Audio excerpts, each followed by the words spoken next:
મિત્રો, ઇલેક્ટ્રિક મોબિલિટીની દુનિયા બહુ ઝડપથી બદલાઈ રહી છે। આ બદલાવ વચ્ચે ચીનની એક નવી કંપનીએ એવું ધમાકેદાર કમબેક કર્યું છે જેની કોઈએ કલ્પના પણ નહોતી કરી। કિવે ગ્રુપનું ઇલેક્ટ્રિક મોબિલિટી બ્રાન્ડ નામ છે EZI અને EICMA 2025માં EZIએ ફક્ત પ્રોડક્ટ જ નથી બતાવ્યા, તેઓએ એક સંપૂર્ણ નવી વિચારધારા રજૂ કરી। એક વિચારધારા જેને નામ આપવામાં આવ્યું છે વન્ડરફુલ ફોર મોબિલિટી। આ નવી ફિલોસોફીનું પહેલું અને સૌથી શાનદાર પ્રોડક્ટ છે।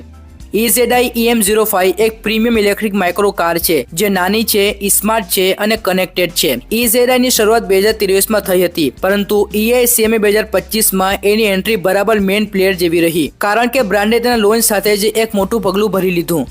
કંપનીએ નોર્ડિક ઇલેક્ટ્રિક વાહન નિર્માતા કેક સાથે ડેવલપમેન્ટ પાર્ટનરશિપ કરી। ચીનની મેન્યુફેક્ચરિંગ ટેકનિક પ્લસ યુરોપની ક્લીન ડિઝાઇન ફિલોસોફી મળીને EZIને એક ઇન્ટરનેશનલ લેવલનું બ્રાન્ડ બનાવી રહી છે। એ જ કારણે EM05 એક નાનું વાહન હોવા છતાં પૂર્ણ લાગે છે, કોઈ ટોય જેવી માઇક્રો કાર નથી લાગતી। EM05એ આખા શોનો લાઇમલાઇટ ખેંચી લીધી, કારણ કે તેનું ડિઝાઇન 3 ખાસ ફિલોસોફી પર બનાવવામાં આવ્યો છે, જેમાં પહેલું છે ફિબોનાકો ગોલ્ડન રેશિયો પર આધારિત ફ્લુઇડ એસ્થેટિક્સ, બીજું છે સ્ટાર લાઇટ લેંગ્વેજ વાળી સિગ્નેચર લાઇટ્સ, ફ્રન્ટ અને રિયર બંને બાજુ ફૂલ લેન્થ LED લાઇટ બાર, અને ત્રીસરું છે floating philosophy body, 2 tone body જેમાં ઉપરનો હિસ્સો ફ્લોટ કરતા હોય એવું લાગે છે। એક માઇક્રો કારમાં એટલું પ્રીમિયમ ડિઝાઇન પહેલીવાર જોવા મળે છે।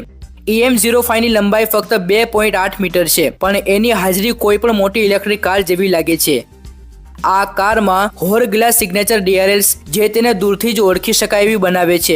EZI આ કારને 2 વેરિયન્ટમાં લોન્ચ કરશે, જેમાં પહેલું રૂફ વાળો મોડલ અને બીજું બીચ વર્ઝન જેમાં સાઇડ ડોર નહીં હોય, સંપૂર્ણ ફ્રી ઓપન એર ડિઝાઇન। એનો વ્હાઇટ લાઇટ બાર તેને રાત્રે એક ફ્યુચરિસ્ટિક લુક આપે છે। એની 2 ટોન મેટાલિક બોડી તેને આધુનિક, જુવાન અને પૂરતી યુરોપિયન સ્ટાઇલિંગ આપે છે। અંદરનું કેબિન સાચું કહું તો માઇક્રો સેગમેન્ટમાં મેં એટલું પ્રીમિયમ ફિનિશ પહેલા ક્યારેય જોયું નથી। ઇન્સર્ટ્સ અને પેનલ્સ યુઝરના પસંદ મુજબ બદલાઈ શકે છે। તેનું ઇમોશનલ સ્પેક્ટ્રમ મટીરિયલ્સ એવું મટીરિયલ જે પ્રકાશ અને મૂડ અનુસાર પોતાનો ટોન બદલે છે।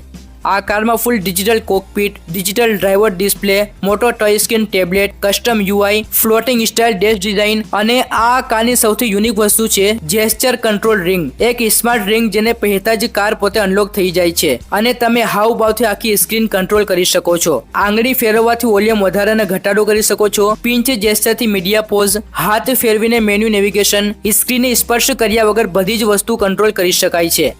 આ કારમાં 10.6 કિલોવોટ ઇલેક્ટ્રિક મોટર લગાવવામાં આવી છે। EZI 2 સ્પીડ મોડમાં આવે છે, એક 45 કિલોમીટર પ્રતિ કલાક અને બીજો 85 કિલોમીટર પ્રતિ કલાક। એક વખત ફૂલ ચાર્જ કર્યા પછી આ કારને 150 કિલોમીટર સુધી નોનસ્ટોપ ચલાવી શકો છો। એની બેટરીને ફાસ્ટ ચાર્જિંગથી ફક્ત 2 કલાકમાં ફૂલ ચાર્જ કરી શકાય છે। EZIએ તેને ફક્ત એક ક્વોડ્રીસાયકલ તરીકે નથી બનાવ્યું, પણ ઓટોમેટિવ સ્ટાન્ડર્ડ મુજબ એન્જિનિયરિંગ કર્યું છે। Reinforced structure, modern safety electronics, digital instrumentation, AI based warning system અને ડ્યુઅલ ડિસ્પ્લે સેટઅપ।